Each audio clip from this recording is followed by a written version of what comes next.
And welcome to our fantastic live session here with Lee Roebeck, who is the most awesome mindset coach.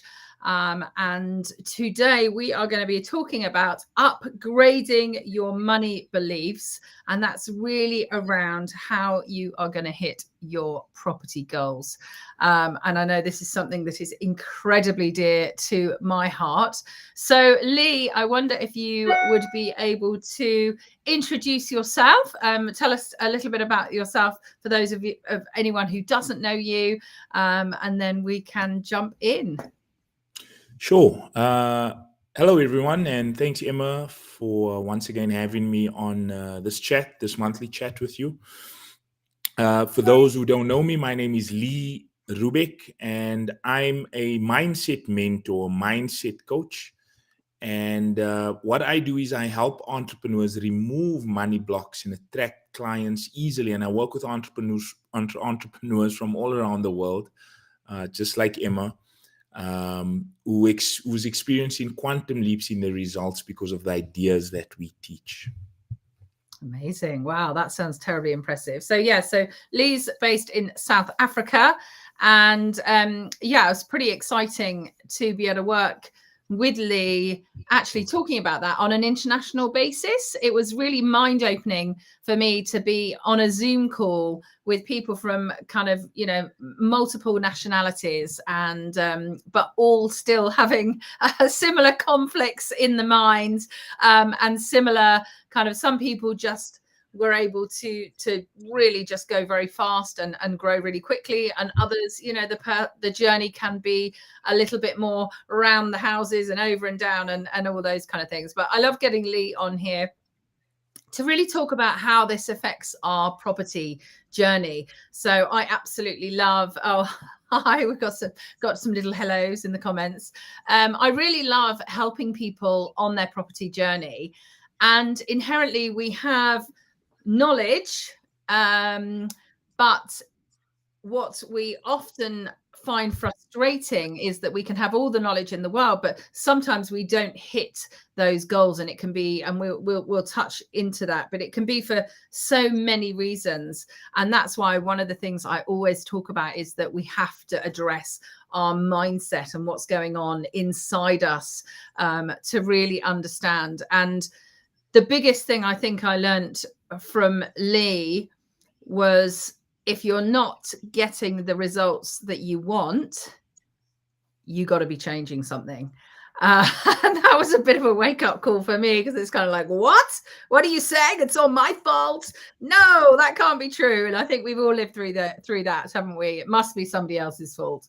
So this is really great. So I can see we've got a few people jumping on, so thanks so much. And if anyone has any questions throughout this, then please do pop them into the chats, and I will endeavor to do my best to get those answered and to follow up with that. So Lee, I mean, it's a big subject, isn't it? Upgrading your money beliefs. I mean, let's just kick off for those of you who might be kind of thinking, well, what is a money belief? What exactly is that? What does that look like? So, Emma, belief is just an idea that you've accepted as true and that's moved into your emotional mind. So it's something a lot of the times that operates subliminally, so we're not even aware of it. But I want to unpack money beliefs today, because your beliefs about money, your money mindset, affects your attitude towards money. It affects your relationship with money. It affects how much of it flows into your experience. So people often go on their way to a big goal they've set. And my mentor, Bob Proctor, used to say, mindset or success is 95% mindset, 5% strategy. So people get hung up on the strategy, but because they have these negative programs or beliefs around money, they short circuit themselves, they self-sabotage. The minute the money starts flowing, they start doing silly things with it. I mean, a good example about how money beliefs affects our relationship with money, Emma, lottery winners, right? They all these huge sums of money coming into their experience, but they haven't upgraded their beliefs or their relationship with money. And what happens in no time flat, the money's gone again, right? So if you want to earn a lot of money on your property journey or on whatever journey you on now in terms of business or your profession, if you want to earn a lot of money, you gotta upgrade your money beliefs in order for them to become comfortable with it and in order for that money to stay. And let's get in a bit to that. Do you mind if I just jump right into it, Emma? Yeah, can I just add one thing? It was interesting. Sure. We walked past a in the UK we have like stands that sell the lottery. And I mean, I haven't touched it for years and years. And my daughter, who's 8, looked at it and said, "What's that, mummy?" And you could sort of see a few people in the queue thinking, "What? Your child doesn't know what the lottery thing is." And I was trying to explain in a polite and pleasant way. And she said, "Oh, can we do it?" And I said, "No, darling, what we do is we just gather up all those pounds and we make a really good decision on what to use those on. We don't just gamble at it." And I said, and I sort of said something along the lines of what you've just been talking about. We get to the stage where we train ourselves to understand the more money we have, how we can use it correctly and well. Whereas some people that win lots of money overnight, it can really affect them. And so I was trying to give her like a little teaching in the corner shop, and there were people kind of looking at me thinking I was bonkers. But yeah, so sorry, I just wanted to add that in. It was an interesting one. That's a good story, Emma.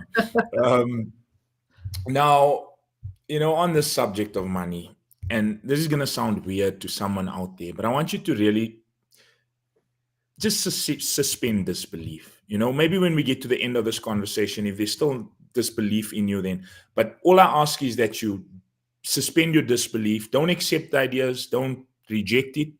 Just kick it around. And if it makes sense, then go with it. But money is energy.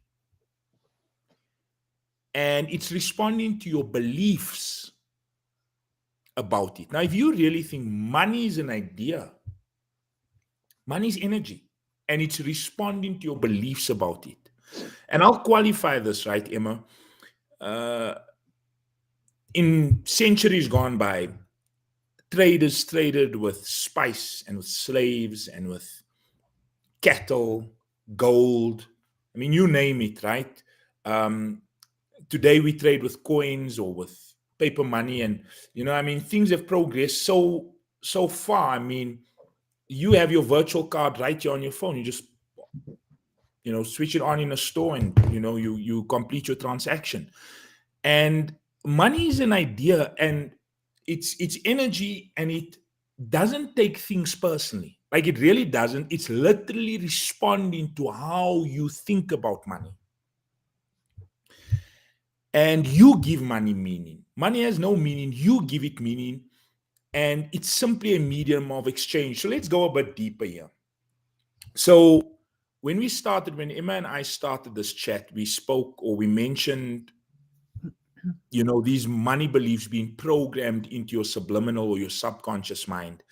And it makes it's one of 3 things that's a part of your subconscious paradigm. So in your subconscious paradigm, you've got your multitude of habits, you've got your belief system. And remember, when we're talking beliefs here, we're not talking our religious beliefs. We're talking what you believe to be true about certain things, the economy, money that we're talking about today. So your beliefs are in there, in your self-image. Now, because money was such a hot topic in society when we were growing up, a lot of us have been programmed with a poverty mindset or with incorrect beliefs around money. Now, I'm just going to give you 1 or 2 quick examples, if I can remember them. So, a couple of years ago, I was sitting, Emma, with my uncle at downstairs in a previous place I stayed. And I clearly remember us talking about someone in the community who was doing well financially. And I remember so clearly, I can even close my eyes and transport myself directly back to that moment. I remember him saying to me, only evil people have money.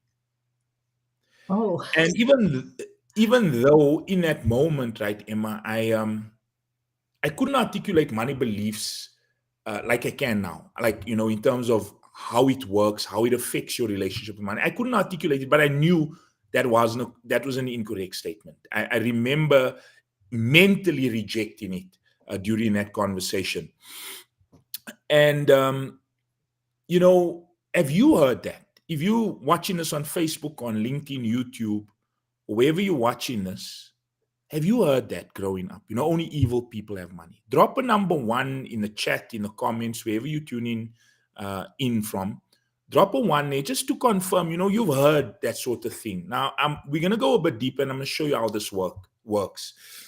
Now, if we have incorrect... I might. I mean, in our family, it was very much, anyone who had a really big house, who drove a really fast car, it was automatically, oh, they must be drug dealers. And that's been quite a big thing. And I know I went through from thinking they must be drug dealers to thinking, wow, they must be doing really well. And then being genuinely happy for them. And I wonder what they're doing. And I wonder what I could learn from them. So it's very interesting, isn't it? Emma, I'm actually surprised up in the UK that you heard that, because that we heard a lot here in South Africa. If when somebody was driving a nice motor vehicle, or, in a big home, they must be doing something illegal. That's exactly the idea we were sold as well. Now, our beliefs around money, we want to check them and change them, how we view money. Now, why do you want to do this? Let me just backtrack here a bit. Prosperity and money, like I said, is all about energy. And if you go and you examine the mindset of millionaires, you'll see that they operate differently from a belief system, from a thinking perspective. Now, what's the difference between where you are now, your current mindset, and the mindset of you having already accomplished your financial goal, your property goal? What's the difference between where you currently are, your current mindset that's getting you your current results, and the mindset of being at your goal? Now, the purpose of today's chat, what I thought, and when I suggested this topic to Emma, is to really connect and calibrate with the energetics of being a millionaire, the energetics of the money mindset, and go and analyze. Don't take just, Emma and my word on this. Go and analyze it. Millionaires and billionaires, they don't think like everyone else. They don't think like the masses. And the thing is, it's just that their belief system, their ideas around money, their relationship with money is different. Now, if we don't change those beliefs, those money beliefs, we're going to keep getting the same results in terms of money, in terms of our relationship with money, how we view money. So let's start here. I want to ask you a couple of questions. How can you start thinking like a millionaire? How do you think about yourself in relation to money? Do you think money is easy to earn? Do you think you're pretty good at earning money? Do you know that money has its place in any civilized society? You cannot, you a tri-human being, right? You firstly spirit, you live in a physical body, and you are gifted an intellect. And if you want to develop yourself on any 3 planes of understanding, you need resources, you need money. Money is vitally important in any civilized society. I think we know that, right? So how do you think about yourself in relation to money? What do you think about money? Think it's bad? You think it's good? Do you think you can extend the good you can do far beyond your physical reach with money? Or do you think money's going to hurt you? Like, what's your ideas around money? What do you think about money being a form of exchange? Or what do you think about selling? In my mind, Emma and I, you've heard me say this before. I think selling is the most honorable profession in the world when it's done right. Selling is truly serving. And we've been told that the greatest amongst these shall be the servant, right? Selling is serving. It's finding out what someone needs, what they want, matching it with your product or service, mixing it all up and handing it back to them, all baked, cooked, and ready to serve. Selling is serving. Do you think selling is sleazy? Do you think salespeople just get in there, they get the check out of you, and they, They don't deliver what they promised. What's your ideas around selling? Do you have negative beliefs around selling? What do you think about the cost of things? If you walk into a department store, do you look at the label first? To see if you can like the item that's hanging up there, to see if this is an item you like. You look at the price first. How silly, right? Think about it. I mean, should you not decide what it is that you really want or what you really like? And if you don't have the money, you go and find the money, you go and make the money. You afford what you want. It's just a different attitude towards it. Now, can I we just want to sorry, do you mind if I go just ahead. jump in? So Sure. interestingly, when you talk about, so I know when I first started out, as we know, my money beliefs were really poor. And I used to have, my stomach used to go all tight, as soon as a bill came through the door, or just everything associated with it was really quite negative. There wasn't a lot of positivity, the family, it was very much, oh, look at them, they're rich, what have they done to deserve that? And it was, and especially we grew up with horses, and so there was a lot of money surrounding that, and and it was kind of looked disparagingly at anyone who had all these great things. And certainly when I got into property, I had this visualization of what a rich person looked like, what a property person looked like. And actually yesterday was just an absolute case example of where we judge a book by its cover, and walked in to do a viewing. And this chap, I mean, he literally had really dirty trousers on. He had like this rough old woolly hat. He couldn't really speak very good English. And I sort of said, oh, you showing me round? Yeah. I said, oh, I thought I've got to be not rude. I said, oh, are you the owner? He was like, no. And I thought, oh yeah. He said, no, it's my son. And I said, oh, okay. Do you help out? Yeah. He said, I help him out a bit. And so then I just said, oh, do you own property? He went, yeah. And then he proceeded to tell me about this really extensive, massive portfolio of properties. And the way he spoke about things, it was just very factual. This is what I do. This is what I've got. I just spent this on this and this didn't work. And he just talked about money so kind of normally and freely. And he had so much. But I totally judged walking in, because I looked quite smart, and I was, I was a property investor. And it was just, really interesting that he had his vision and his world, and he didn't have to prove anything to anyone. He just was, and he just had his own internal beliefs, and he literally had nothing to prove to me. That was very clear. And it was, really humbling to talk to him, and really inspiring. I was just like, and then of course I did make sure, do you have any properties that you want to sell? He was like, yeah, I might do actually. So I've got his telephone number. And hopefully I might learn from him as well, because he had a really, really extensive portfolio. So key in what you said there, right, Emma, is he spoke comfortably and easily about it. Yeah. Something that really sticks out in my mind that my mentor used to say as well is, money goes where it's invited, and it stays where it feels welcome. Some people speak so poorly. If money is just an idea, it's just energy, they speak so badly about money. Like, why would money ever be attracted into the experience? Like, evil people have money. You can't have money and happiness. It's either or. Money can't buy happiness. Yeah, I agree. I kind of agree, because happiness is an inside job. But the thing is, money makes life more comfortable. Money and happiness are two totally different subjects, right? You see how people get it twisted, Emma? Money and happiness have nothing to do with each other. And even, money might give you temporary happiness, but it's not the deep, long-lasting happiness.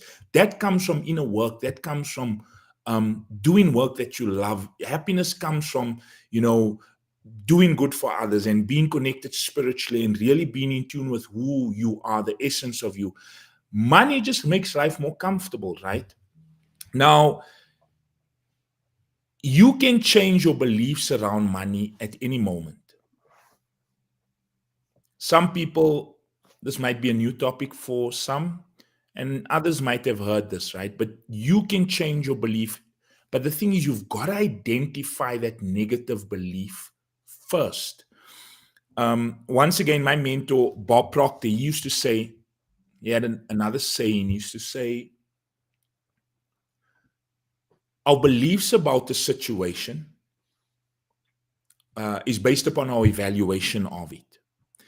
And frequently, when we reevaluate the situation, our beliefs about that situation will change. So I'll give that back to you. I know it's a bit of a tongue twister. Your beliefs about a situation, let's just put money in there. Your beliefs about money is based upon your evaluation of it. And frequently, when we reevaluate money, our beliefs about the situation will change. And if you are listening to this and you want to, I know Emma's reread this chapter over and over, and I think you could have been rewriting a portion of it also at some point. Lee's a hard taskmaster. He makes you repeat and repeat and repeat, and and keep you accountable. So at 10:30 at night, I'm there writing it down. But yeah, I mean, repetition is quite extraordinary. But you understand exactly why, Emma, right? Like all those negative beliefs we were sold when we were growing up, we heard it over and over and over. You'd go and you'd ask your grandmom for money, and she'd say, "Do you think money grows on trees? Or who do you think I am? Harry Oppenheimer, Warren Buffett, whatever example was used in your part of the world. Who do you think? Do you think I'm this mega wealthy person?" So we were sold, and it might seem like such simple ideas. Money doesn't grow on trees. So simple. But think of what it conveys on a deep emotional level. It conveys that money is hard to come by.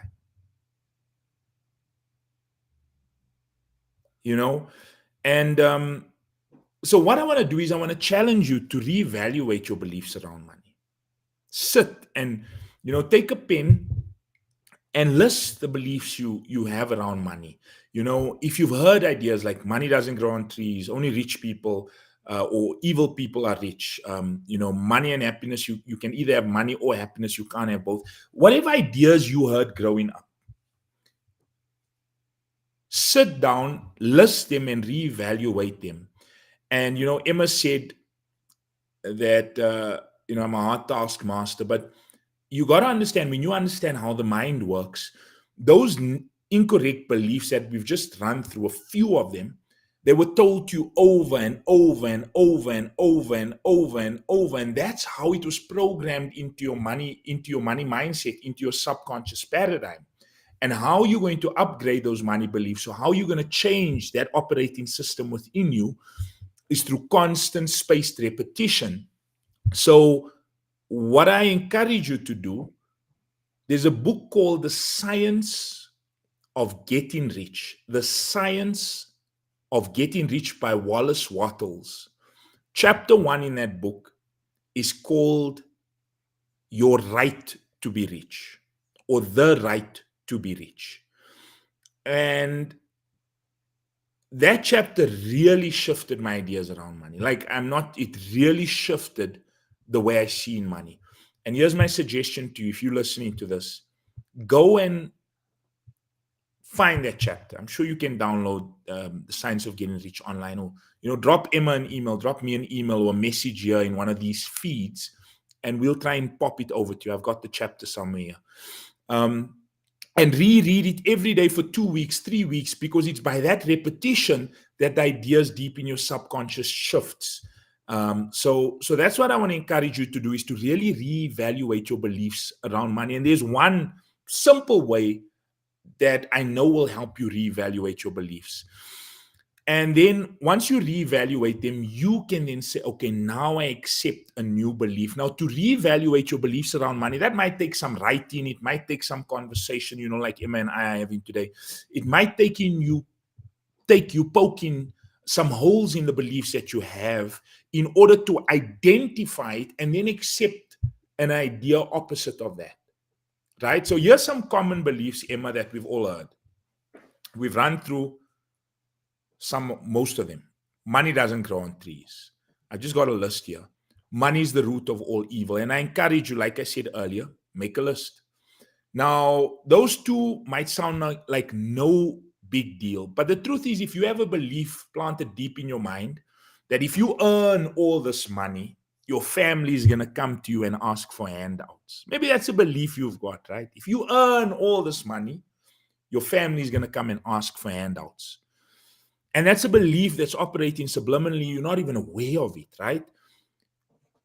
I promise you, you'll start earning money, you'll slow yourself down, and you might earn it, or you might earn it and then stop because you've got this incorrect belief. Why do people, the minute they get a big windfall, they go out and they spend money on nonsense, like stuff that they don't need. Think of it, if money is evil, if you truly believe that at a deep level, the minute it lands, you're going to start pushing it or spending it on things that you don't really need, because in that deep part of your mind, this thing, I need to get rid of it. It's not a good thing. You got to become comfortable with it, comfortable in your experience, just like that gentleman you met yesterday, right, Emma? He speaks comfortably about it. He's at home with it.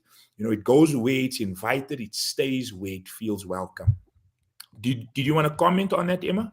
Yeah, I was going to go back to the Science of Getting Rich, that initial chapter, and likewise for me, it was very transformative, because it basically talks about, do you want to give your family nice things? Do you, and I'm very aware of that I've got an 8-year-old and you've got a similar age child, that there's a lot of pester power, isn't it? And it's like, I want this, I want that. And, the odd occasion she'll say things like, have we got enough money? And I always say, yes, darling, we've got plenty of money. You've got plenty of money in your wallet, but we just aren't going to buy everything. But one of the things that it talks through in the book is that, you can give things to your family. You can open up opportunities. You can buy art. Who is going to support the incredible artists in this world if it isn't for people who've got enough money to be able to do that? If you think about everything that is created, so even when you're buying property, so we've just had an offer accepted, so obviously I'm kind of thinking through what needs to be done. There's going to be a plumber involved, there's going to be it needs new windows, it's got some kind of flooring that's going to be needed, and then alongside that we've got conveyancing solicitors, we've got valuation officers, we've got so many people in that kind of pathway that your financial understanding supports and grows. And and things like The Millionaire Next Door, fantastic book, all about what people do. And if you weren't able to create this money, then basically like economies are going to shrink. But there are sort of statistics that when a wealthy person walks into a town, how many people they actually directly affect. Whereas actually somebody who really hasn't got very much money walks in, it may be that they're having to, and I'm not making any assumptions on anyone's situation, but they might have to be taking money. They might not be able to give back. And actually the more you can give and the more people you can help on their journey, then the more rewarding it is. And it was really eye-opening that it actually says you're being selfish if you don't strive to be the best you can and to have as much money as you can, because you're actually stopping other people from growing and other people from going there. So it's kind of actually sort of taking things away from you to have that. And I found that, to be told that you're being sort of selfish, and I know going back to that sales thing, it's so true. If you don't sell somebody something that they really need, you're being selfish. If you can really see that what you've got can help them, you're duty bound to get it into their hands. Selling is serving. Selling is truly serving. There's two things I wanted to talk about in relation to what you just shared there, Emma. There's certain laws in the universe, and I know this is going to sound esoteric or we're going really deep here, but there's certain laws, right? But if you really look at the way the universe operates, everything exists in circulation. Everything. Whether you're talking about, the water in the river or the sea or the dam, it evaporates, it forms a cloud, the cloud bursts, it comes back down. It's all the circulation. Think of the blood in your body right now, in your bloodstream. It exists in circulation. The stars exist in circulation. The seasons come and go. Everything, it's part of this universal operation, or the way God runs things. Why do you think money would be exempt from that? Money has to circulate. And I promise you, the easier, like that rich person that walks into that town, right, Emma? The easier you let go and release and circulate money, the more of it flows into your experience. Because when you uptight and when you're holding on to it, like, oh, I've got the lie, I promise you that constriction is not going to allow it to flow into your experience. So, you want to release and let go of money. And a lot of people, when the bill lands at the end of the month, they think, gosh, I got to pay this. Oh, look at this bill. It's like this tight relationship. Whereas in that moment, pay it and thank God for the service. Thank this higher power for the use of that telephone, or for the use of that vehicle, or this beautiful home that you've got over your head, this beautiful roof that you've got over your head. Have that sort of relationship where it feels almost effortless and it feels like this flow. Because remember, I said money is energy. It's constantly listening to you, it's constantly paying attention. And then the other thing I wanted to say was, to fulfill your role in society as a father, as a mother, as a son, as a brother, as a daughter, you need resources. You cannot fulfill your role. I mean, think of how tough it is, right, Emma? Having to tell, we love our kids, and yes, we don't want to spoil them. They got to understand the value of money also. We got to reward them for effort. I understand all of that. But the thing is, it's tough telling them we can't afford that, or no, we just can never do that. So, I love what you shared with Rosabella, in that, yes, we can. You have enough money. And even though you might not be able to afford what she wants in that moment, say to her, not yet. I mean, if she holds your hand and she takes you into a Bentley store or Bentley showroom floor and she says, Mom, I want this, say, my baby, not yet. We can have it, but maybe not yet. It's just you selling a different idea and a different relationship to her, with regards to her attitude towards money. And that's going to serve her later on. Instead of telling her, no, you can never have that. That's not possible. Only, certain people have own these sort of vehicles, whatever it is. We want to be very careful about the ideas we pass on to them. Yeah, and it's also what you have as well. So her best friend goes, it's half Brazilian, and so every holiday they go off to Brazil, and she's like, "Mummy, I want to go to Brazil." And I'm a bit like, "Oh, well, darling, when are we going to go?" And I'm not, Brazil is not top of my list at the moment. I have got plenty of other places and things to do, but I keep trying to remind her. And it's also, isn't it, it's being aware of what we do have and how rich we are in our current circumstances. She's got a pony. She has all of these amazing things, and the other girl doesn't have those. Does she want them? I don't know. But it's also being aware of what we do have, because I think certainly for my money beliefs, a lot of it is kind of like it was all about what I didn't have, not what I do have. And that's another one that was, for me, was quite interesting. And especially with the kids, it's constantly, and that's where, religion comes into it, doesn't it? You sit down to a meal and you say, thank you so much for this food. And I think there's a lot of cases, isn't it, where we forget what we have got, and not necessarily what we haven't got. So I'm totally with you. And that's also another wonderful point you bring up there, Emma. A lot of us, well, I know I used to do it just like you. We look at what we don't have, right? Another thing Bob used to say to us, he used to say, I was mentored by him for a number of years. He used to say, dissatisfaction is a creative state. So on the way from where you are now to your property goal, dissatisfaction with the current status quo, where you currently are, dissatisfaction is a creative state.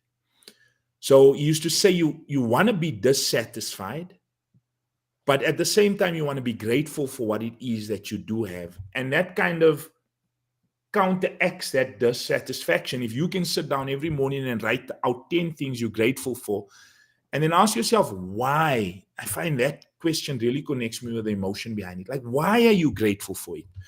And that why will connect you with the emotion around being grateful for what it is that you have. And then count your blessings, because I'm pretty sure that, and I know you are, Emma, we better off than probably 90% of the people around the world in terms of having a hot shower every morning, having 3 meals a day, food on your back, the motor vehicle, fuel in your vehicle, whatever it is, right? All of your blessings. If you just sit down, a partner, your husband or your wife, if you sit down and you just make a note, an inventory of all the things you do have, and you really connect to the emotion, you want to do that. So this satisfaction is a good thing, but don't let that become your primary disposition or your primary feeling, because it can create this negative energy. There's a book actually that I haven't read yet, but it's on my list, and it looks at that, and it's called The Gap and the Gain, and it's by Dan Sullivan, and it's all about, rather than what we do, don't we, is we have a goal, and let's say, for ease of sake, we're 3/4 of the way there, but all we look at is the gap between where we've got to and where we want to be, rather than looking at the gain. We've gained 3/4 of what we wanted to get to, but all we look at is that gap. And I'm really looking forward to reading that. And it's all about concentrating on the gain. And, obviously you still want to fill that gap, but rather than just berating ourselves about, I haven't got this, I haven't got this money, I haven't got these properties, I haven't got the other. And certainly, I've had that, for me last year, it was really good to sit down. And actually, I like doing every quarter, every 90 days. And at the end of the year, I actually go away for 2 days to really see. And some of my goals I really had not hit. But then when I really looked about what I actually had done, it was really humbling. And I had to sort of, congratulate myself for the gain. There was still a gap and there was a bit of dissatisfaction. But that's great. And I think all of those kind of like activities help us along the way. So yeah, I just wanted to add that in. I haven't read it yet, but I've been highly recommended, and it sounds like a great book. Yeah, I completely agree with Dan Sullivan. You said that was the author, right? His philosophy, because so often we striving towards the goal and we're not there yet. But I promise you, just like the practice you've incorporated into your development, if you just sit and think where you were a year ago, you'll see how far you've actually come. And that's when you can, like you said, Emma, sit and celebrate. I'm sorry, can I just say one more thing? I'm so sorry, Lee. Sure. I know it's slightly tangent, but I'm sure there's something you say. I can't remember what it is, but it's really powerful for me, because quite often we have this, what I would call a Roman road, a straight road, this straight long road that we think we need to follow to get to our goal. And quite often there's suddenly the Alps in between, or a huge shark, or maybe a gorilla. There's just suddenly all these things that are covering, and suddenly that Roman road has disappeared. And there just doesn't, and there's lots of little tiny pathways up hills. Maybe you have to climb a ladder, all of these things. And what I've really found is to be open with some open sort of faith, this genuine belief that you are going to get there, but it might not look how you thought it would look. And I've had one of those occasions today. Something enormous has happened today. And I really think it was a gift saying to me, look at this, just look at this. It's not necessarily the path you were looking at. Just look at this and be open. And I'm really it's completely changed the way I'm looking at a certain area of my business, my property, my life. And I think that's really powerful, to be open. And that goes into, with your beliefs, with everything like that. It's just being completely open. And as you say, when, like for me, one of those things is when money comes in, rather than saying, oh, that's just enough to pay a bill, I try and look at it in a really different way. It's kind of like, what is that opening up to? Where did that come from? Was that unexpected? So yeah, that was my little addition there.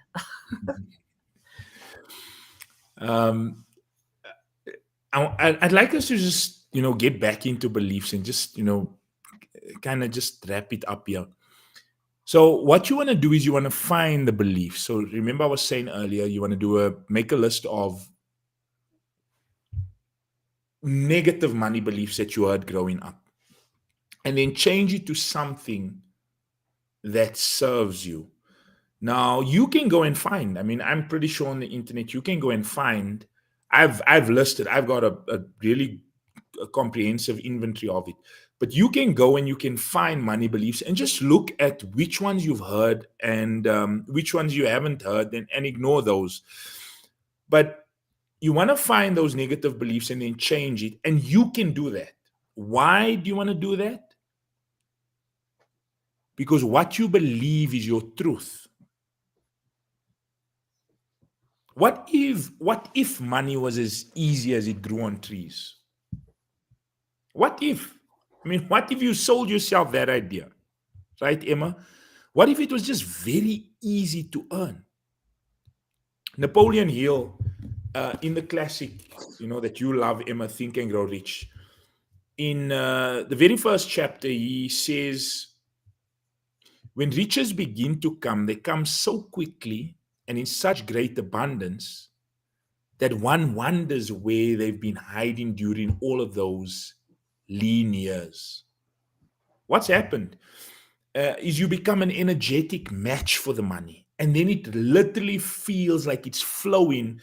And I know what I'm talking about here, because I'll tell you a quick story, Emma, and I know you've heard this story, but I left my full-time employment in 2019. And to say that was scary would be an understatement. 2 households depending on me to provide, a little boy, probably you. Take my responsibilities very seriously. But I left the full-time IT consultant corporate career to follow my passion, which was working with entrepreneurs, helping people achieve what they want. And when I came into this business full-time, I belonged, in fact, I still do. And you also still a BNI member, right, Emma? Yeah. So I was a BNI member at the time, and I spoke to our area director, Liesel, and I said, Liesel, can you give me a couple of suggestions on how to really get the business network moving for my business? Because I said to her, look, it's make or break now. And she gave me 3 suggestions. Number 1, she said, I'm going to see if we can get you onto our speaker program to speak at our International Networking Week event. Secondly, she said, I want you to visit other BNI chapters outside of your home chapter every week. Visit 1 a week. And number 3, when you're at those chapters, look for members that you resonate with and set up one-to-ones with them. And when you're sitting down with them, I want you to try and find a way to help everyone you're sitting down with. Those were the 3 suggestions she gave me. Solid suggestions, right, Emma? Yeah, very good. And well, anyway, she managed to get me onto that speaker program for that event on the 4th of February 2020. But look at the timing, right? Smack bang right before I left my full-time employment on the September, the end of September 2019, 1st of October, right before the pandemic. So anyway, she managed to get me onto the speaker program for that International Networking Week event. 400 people in the auditorium that morning. So some really nice exposure and visibility. I was visiting another BNI chapter outside of my own. And for those of you that might not have heard the term BNI, BNI is the world's largest networking organization. And BNI is an acronym, right, Emma, for Business Networking International. Business Networking International. And so I spoke at that event. I was visiting another BNI chapter outside of my own chapter every week. I was having a ton of one-to-ones, sometimes, Emma, 8 to 10 one-to-ones a week. And things really started picking up speed in my business. And March 2020, the end of March, boom, the pandemic hits here in South Africa and we go into a hard lockdown. everything ground to a halt. And that's me being real honest. I was grabbing from all over just to keep the boat afloat. But what started happening, because we were confined to our homes, instead of spending an hour a day working on my money mindset, I spent 2 hours. And I really went hard in terms of upgrading my mindset. And I went online just like this. And I done a ton of presentations for audiences all around the world. And really, I tried to lead with value, to give value.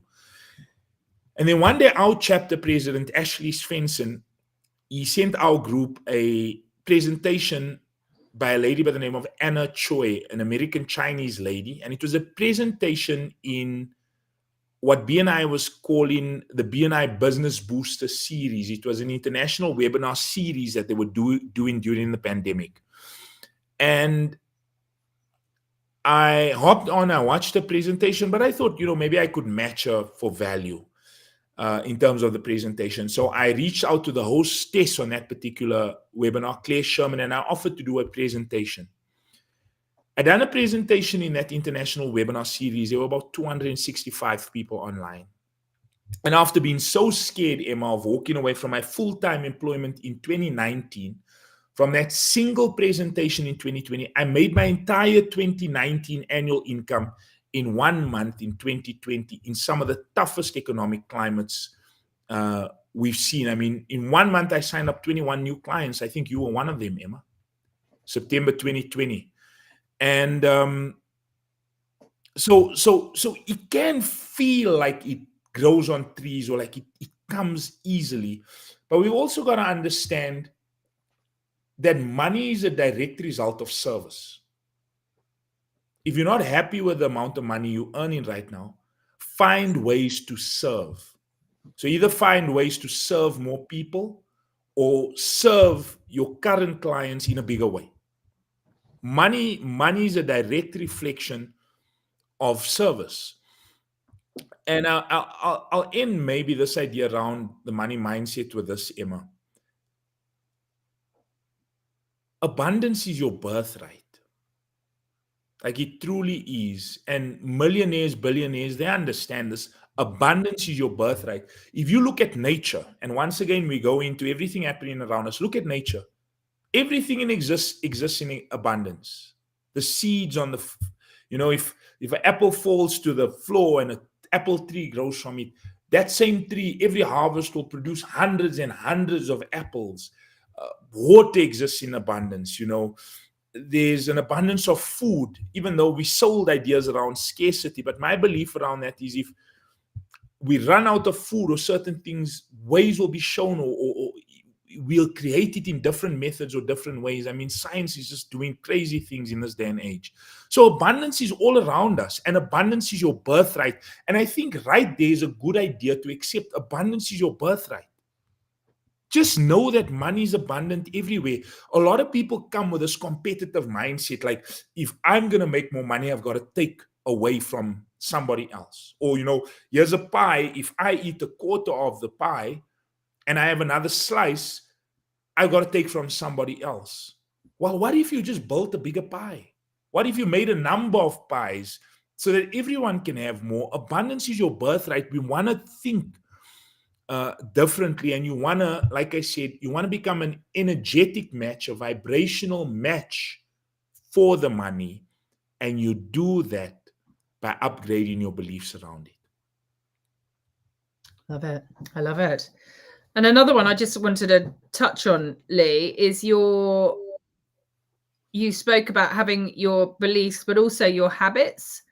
Mm-hmm. And one of those things I think is, for me, really key when I see people in property and what they're doing, and it's something that you talk about an awful lot as well, is that we can believe that we should have a certain amount of money, but if you're sat on your bottom watching Netflix, there may be a reason why that money's not coming to you, because you have to take activities, you have to do things, you have to do these kind of things, and it's alongside doing these activities, it's having the belief. So I know I touched on it last month that there was somebody I knew that was doing some activities, but just clearly believed that she wasn't going to hit her goals for the month.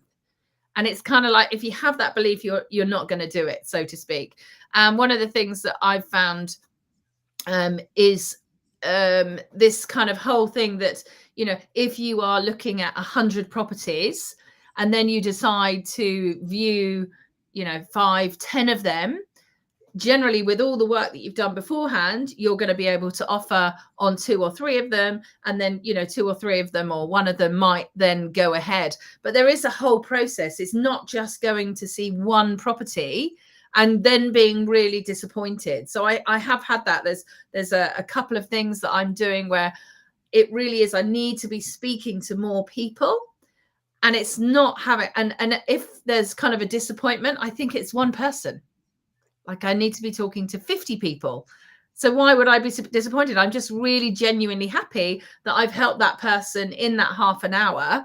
And I hope that, potentially I might be able to help them in the future. And it's installing, and you're so key on this, is having these daily habits that, have I approached, 10 landlords? Have I been to see an agent today? Did I grow a relationship today? Did I make an offer on something that I have genuinely done due diligence on, and I think it will move forward? So yeah, it is behaving, going right back round to where we started, where you talked about how does it feel to be a millionaire, and what do they do? And guess what? The millionaires do all of that work. I mean, they may have systemized it and somebody else might be doing it, but they've done that work. They've done those habits. They've visited all of those places. They've done all of these things to create this this result. But alongside it is having that expectation and that belief that your hard work will come to fruition. And I feel, for me, I used to do the work, but I didn't believe it. Whereas now I'm really trying to match them up, that I'm doing the work, but I also believe that it's going to happen. And it quite often surprises me. I'm like, oh, that was easy. So any goal, achieving your property goal without action, is delusion. It literally is. I mean, some people sit and they pray all day for God to help them, but they never step out and take action. God will feed every bird, but God is not going to put the food in the nest. You got to go out there and you got to make things happen. But here's the thing, and this is why the belief system is so important, right, Emma? And I'll give a really simple example here.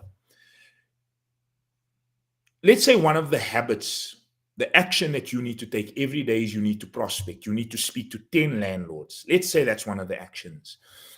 So you're reaching out to them on LinkedIn or on a property website or wherever it is, but you reach out to them and you've got your message, your script or your message that you're using. But when you message them, the energy that you're feeling or the ideas that you're operating with is, they're not going to respond to me. I'm just a nobody, or they're going to think I'm a nuisance, whatever it is. But that internal dialogue, I promise you, the person on the other end of that message can feel the energy behind it. They can feel it, because thought is one of the most powerful things. It's present everywhere, right? And I'll qualify that, because that could also sound way out there. You could be walking down Oxford Street in London, and your mum is sitting here in Johannesburg, South Africa, and she's thinking about you, and you're walking down Oxford and you get a thought you need to call her. The next minute, the phone in your pocket rings. Now, we've all experienced that sort of thing, right? Was she thinking of you and you got a sense impression, or were you thinking of her and she had a feeling that she had to phone you? But thought is evenly present in all places at the same time. So the thing is, when you send that message, and this is where the belief system is, right? The ideas, the energy that you're sending out with that communication, shouldn't you maybe rather be saying, this landlord is so lucky to hear from me, and they instantly respond, and I get to really serve them and help them and make life easier for them, whatever that internal dialogue is. But you can have the best strategy in the world. So we're talking the action, the habits, the strategy. But if your mindset or the energy that you come in at it with is incorrect, you're working against yourself. So, the action is also key. I love what you said there in terms of, gaining the knowledge, seeing 10 different landlords, but maybe only one or two signs up to use your service, right? Or your whatever service you're going to render. There's also a tacit knowledge that you've developed. And I know I've developed this in my journey, Emma, where because you've had all those failures, or because you've experienced so much rejections, it's almost like you develop this tacit knowledge where you can see them go down a direction, or you can sense that an objection is coming, and you can just close that door. You can just close it because you've developed this tacit, this unspoken knowledge, and you become more effective at leading them to an effective close, or to bringing them to do what you'd like them to do, something that's going to help them, and obviously something that's going to help you. But action is key. Action and your habits have to be in alignment with the property goal you're going after. It has to be, but then you've got to check your mindset, because mindset is 95% of the job done. And I hope Emma, in that little rant, that I communicated that well enough, that it's understandable. Yeah, definitely. So it is all about taking action, and having all of these things in place. And that's why, for me, I had all the knowledge around property. I had sort of help and support, but things weren't going right for me. And that's where I came and found you, to help clear those blocks that I was aware of. And I thought I'd done absolutely everything that was possible, to even past life regression, which did not work. I tried everything. And what I liked about the model that you purport alongside, Bob Proctor's teachings and things, is it's a really practical way of overcoming these things. It isn't some kind of miracle. It's, it's very practical. And that's what I really liked, being quite a logical person. It has a lot of, emotional parts of it, but I'm able to see this pathway. So if people wanted to find out a little bit more from you, Lee, I know you do some tremendous stuff out there. Where can they come and find you? I think you've got a webinar coming up. When is that? And we'll obviously share it across the board. So, if this idea around upgrading your money beliefs really connects and resonates with you, I want to personally invite you to join us for a webinar this Thursday. It's at 9 a.m. UK. That's 11 a.m. South African time. And the title of the webinar is How to Clear the Blocks to Your Abundance. Now, we've been speaking for the past hour on money beliefs, how it affects your relationship, your attitude towards it, how it affects how much of it flows into your experience. If you really want to understand how this mindset operates, like I'm going to give you a model of the mind. I'm really going to break down how this works, how it affects your behavior, your relationship with money. Then I'd like to encourage you to register. In fact, this is being streamed across Emma's channels and all of my channels. In the comments or in the chat, I'll drop the register to link for this. The link to register for the webinar. It's really going to be a powerful 1 hour. I'll tell you what the key takeaways will be quickly, because I know we've just gone to the top of the hour here. Firstly, I'm going to show you what the root cause of your current results are. And if we talk in results, we talk in money, business results, and then I'm going to show you how to change it. Secondly, I'm going to introduce you to the 3 different income earning strategies. There's only 3 ways that you can earn money. I'm going to lay that out, and then I'm going to show you which is the best one for you to use. And then thirdly, I'm going to give you a strategy to turn your annual income into a monthly income. And, if those ideas sound like something you really want to understand and get into, then click on the link up below, go and register. Like I said, it's really going to be a powerful 1 hour together, and I look forward to seeing you there.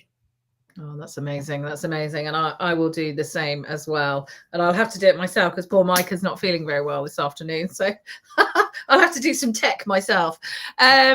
Lee, as always, it's an absolute pleasure. and a real honor. And I feel very fortunate to have spent another hour with you. And it always helps me, as always. I've got a huge, you know, load of notes to help remind me, because that's one of the things I really learned from you, is this whole repetition and constantly going back over and back over and back over to keep pushing yourself up and up and up, to get those things that you want and to get the life that you want. And inherently that is all around money beliefs. So again, thank you so much, Lee. Do you have a closing comment? I just say, you know, go and reevaluate your beliefs around money. Go and reevaluate it, and I promise you, you analyze it, you'll see a lot of it is a load of bollocks. Excuse my French. And reevaluate it, and then choose something that serves you. Thanks for the opportunity to serve your audience, Emma, and likewise, it's always a pleasure having a chat with you. Brilliant. All right, Lee. Thanks so much. Take care, everyone. Speak soon.